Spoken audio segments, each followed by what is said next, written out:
Is your orchid looking like mine? A long stick, few leaves on top, and really sad, sorry for itself, flower spike. Yes, there's some amazing color, but it's not as voluptuous and gorgeous as what the seller was showing on their website. What is causing our Ranantheras to look like this? This one in specific is Rananthera coccinea. It's the scarlet Rananthera, we can tell by the color. And it's one of the more cold tolerant Ranantheras, because we all know Ranantheras do like lots and lots of heat. They like warm temperatures, but this one can accept cooler temperatures. So we are expecting this to grow a little bit more full in my environment that we have here. But there's a few things I didn't take into consideration. And if you're looking for a culture sheet for this orchid or any other orchid for that matter, be sure to check out our Buy Me a Coffee link. Ed has posted up over 100 different articles on all manner of orchid related topics, and I'm sure you'll find something there that will help you out. So let's have a look into why I don't have those massively long flower spikes with lots of branches and hundreds of flowers, and why I've only got a few leaves on the top of an almost naked stem. And this all comes down to a few avoidable mistakes. Firstly, let's look at the cultural requirements for this specific Rananthera, Rananthera coccinea. This specific species comes from the whole Southeast Asian region, all the way from the west coast of Thailand through Ranong, all the way up through Myanmar and across into Laos and Cambodia and Vietnam and even parts of China. So we know already that it is a tropical orchid. And why do I say it's a little bit more cold tolerant? Often it comes from slightly higher elevations. It can be found in elevations of up to about 1,400 meters.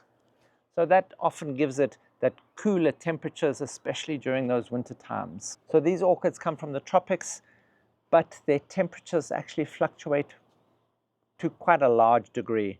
In summer, their average temperatures is only around 28 degrees Celsius, but of course they will get those hotter days. These guys can withstand temperatures up to 41 degrees Celsius without too much stress on them. And they can take those cool evening winter temperatures all the way down to about 5 degrees Celsius. And in winter, their daytime temperatures will range between sort of 15 and 17 degrees Celsius, so still quite on the cool side. And their nighttime temperatures will obviously drop down to about 5, 6, 7, 8 degrees. And that gives them around an 8 to 10 degree temperature change between day and night. And the same applies during that spring and summertime when they start getting those warmer temperatures, those 28 degrees.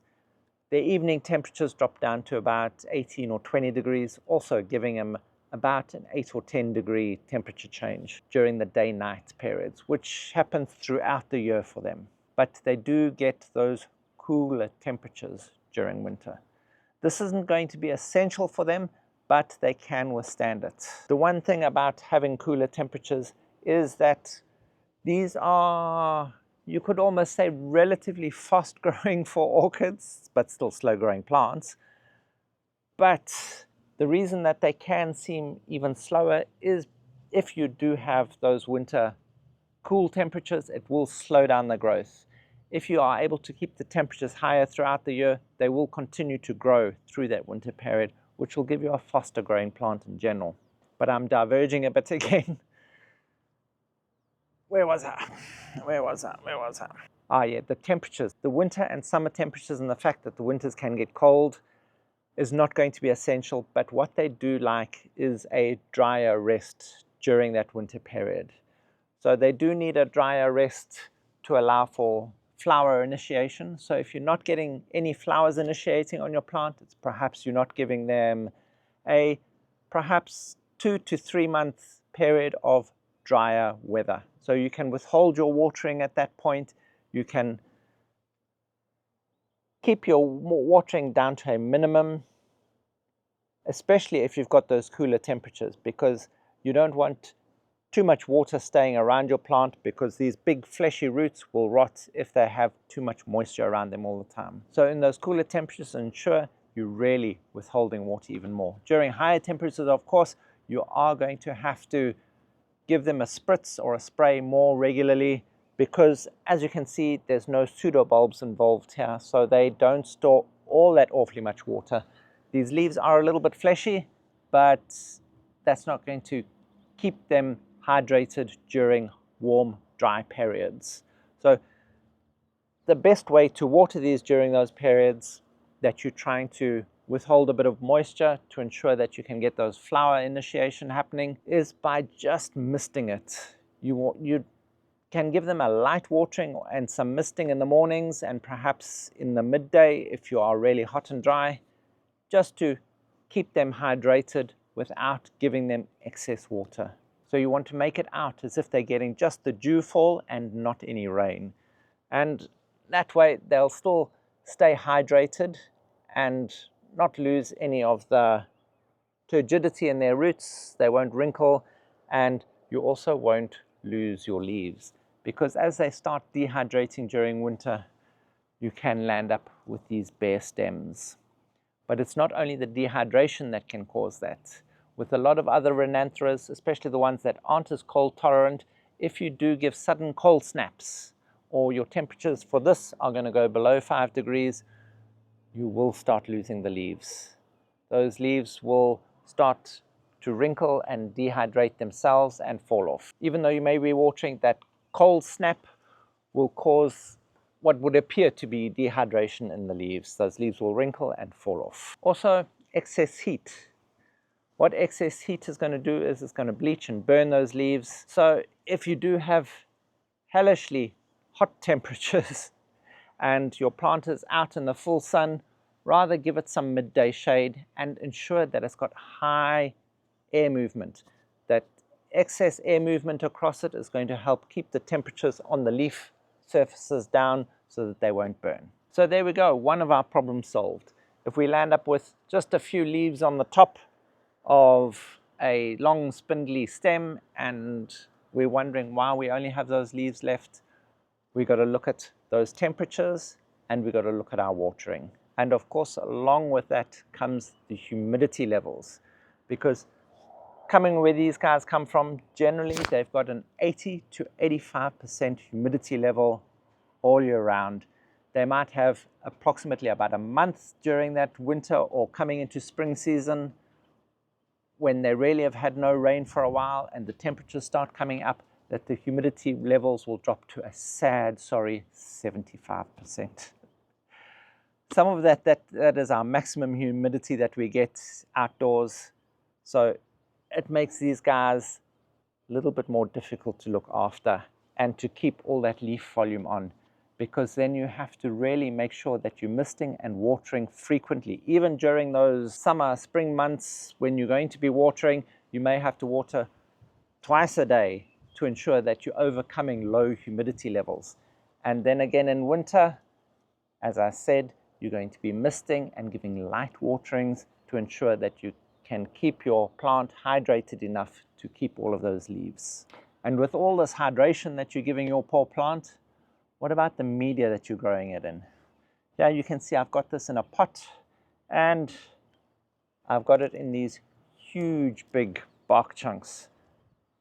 Purely this size bark. For one, this is going to take a long time to decompose. I found in my environment these can take between 3 and 5 years to decompose or to start breaking down enough that I'm going to need to repot. So it allows me a long lifespan. Also, those big pieces, those big chunky pieces allow for immediate drainage. So you pour your water through and it's just going to rush straight through the pot. It's going to allow for that air movement in and around the roots. It will hold the water long enough for those roots to absorb moisture and hold a bit of humidity in and around it. Another reason why it's in a clay pot is to allow for breathing of the pot and allow for excess evaporation to happen quickly. So these roots really don't like being in a soggy, wet mess all the time. But again, don't let them dry out because they start to wrinkle and you start losing your leaves. So this is what makes Renanthera such a fine balance, especially if you're not growing it in an ideal climate. And this guy here, you can see I'm growing him out here out in the open, in the full sun. He gets full sun all day during winter, and then again in summer, he's going to get shielded from the afternoon full sun as the sun goes across over the house this way.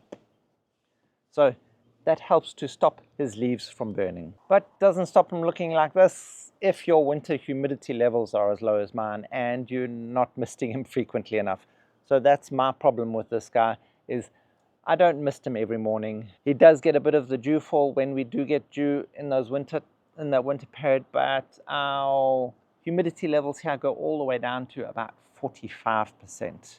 So it's really not ideal for him. He should have slightly longer leaves, although not very long. Remember, these coccinea will have relatively short leaves, only about 7 or 8 centimeters. And just talking about the leaves, one of the ways you are able to identify this specific species over the others, if it doesn't have its flowers on, that is by the very distinct notch at the end or the apex of the leaf. It has a really deep notch as opposed to the majority of the rest of them. But what we're all here to know is, why aren't I getting those big, long flower spikes with all the branches and hundreds of flowers? There's a few reasons that can cause this. One of them is because I've got him out here on the deck in the full sun during that winter period. One of the big problems can be heat, because too much heat or sudden heat waves or a very hot sudden day in the middle of our coolness will then cause the spike to stop dropping its buds. So that's why this whole section here has no buds left to open, is because they've all fallen off, because here in winter some of our days can shoot all the way up to around 30 degrees Celsius in the middle of winter. Just off the bat like that. You have to be tough to live in Africa, and he just got a bit beaten up there. So it's those sudden warm spells during that cold period as your flower spike has been initiated can then cause those buds to drop. But then again, a cold snap is going to do the same thing. If your temperatures are going to suddenly drop to well below that 5 degrees Celsius, also you can have a problem with either the tips of those flower spikes dying off, and that will stop the further elongation of either the branches or the main stem of that flower spike. So that will generally give it a shorter appearance. And if you're not getting any flowers at all, it could be the fact that you're giving it too much water during that winter period.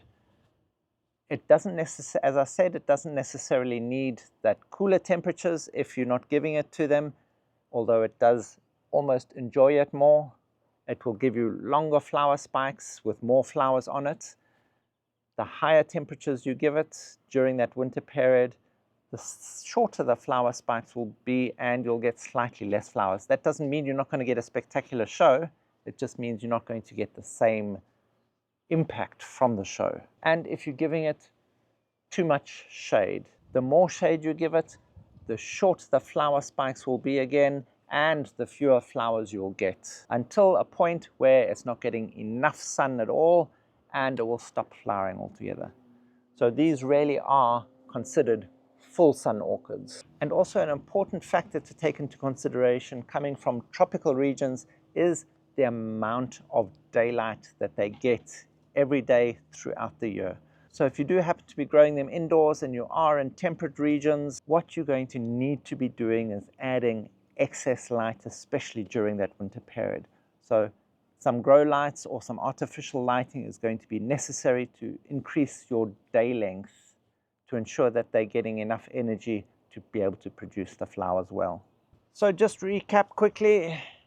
If your plant is looking like this, with a long stem and just a few leaves, check your humidity, ensure you're watering enough, and check your temperatures that you're not getting too cold. And if your flowers are not looking as spectacular as you were expecting, check that you're not getting overly hot days during that flowering period, or hot drafts from heaters and things, or that your temperatures don't suddenly drop They like to keep a constant temperature and climate control around them during this flowering period.